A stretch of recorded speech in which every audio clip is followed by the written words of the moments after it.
ദൈവത്തിൻ്റെ തിരുനാമം മഹത്വപ്പെടുമാറാകട്ടെ.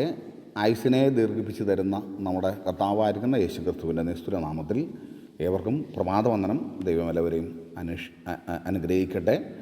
മനുഷ്യ ആയുസ്സിൻ്റെ ക്ഷണികതയെക്കുറിച്ച് നമ്മൾ കേട്ടുകൊണ്ടിരിക്കുന്നു. ഇന്നലെ മനുഷ്യൻ്റെ ആയുസ് ഒരു നിഴൽ പോലെയാണെന്ന് കേൾക്കുവാനായിട്ട് കഴിഞ്ഞല്ലോ. ഇന്നത്തെ ചിന്ത മനുഷ്യൻ്റെ ആയുസ് ആവി പോലെ ആണെന്നുള്ളതാണ്. യാക്കോബിൻ്റെ ലേഖനം 4-ാം അധ്യായം 13 മുതലുള്ള വാക്യങ്ങൾ വായിക്കുമ്പോൾ ഇങ്ങനെ കാണുന്നു: ഇന്നോ നാളെയോ ഞങ്ങൾ ഈ പട്ടണത്തിൽ പോയി അവിടെ ഒരാണ്ട് കഴിച്ച് വ്യാപാരം ചെയ്ത് ലാഭമുണ്ടാക്കുമെന്ന് പറയുന്നവരെ കേൾപ്പീൻ. നാളത്തെ കാര്യം നിങ്ങൾ അറിയുന്നില്ലല്ലോ.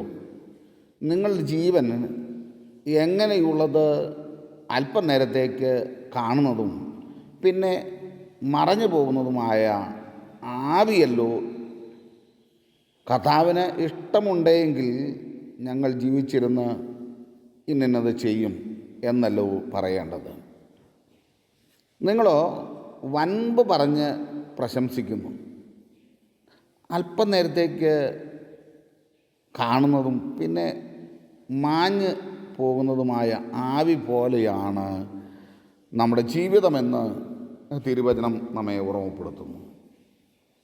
എപ്പോഴും വമ്പ് പറയുന്നവരും വലിയ വലിയ കാര്യങ്ങൾ പ്ലാൻ ചെയ്യുന്നവരുമാണ് മനുഷ്യരെല്ലാം.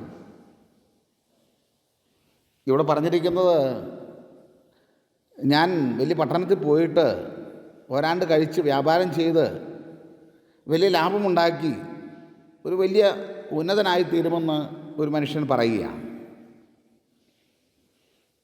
എന്നാൽ ഇവിടെ കാണാൻ കഴിയുന്നു, നിങ്ങളുടെ ജീവൻ ഒരു ആവി പോലെയാണ്. കർത്താവിന് ഇഷ്ടമുണ്ടെങ്കിൽ ഇതെല്ലാം ചെയ്ത് ഞാൻ മുൻപോട്ട് പോകുമെന്നാണ് പറയേണ്ടത്. ആർക്കും നിഗളിക്കുവാനായിട്ട്, ആർക്കും പുകഴുവാനായിട്ട് യാതൊന്നുമില്ല. ഒരു ആവി പോലെയാണ് മനുഷ്യൻ്റെ ആയുസ്.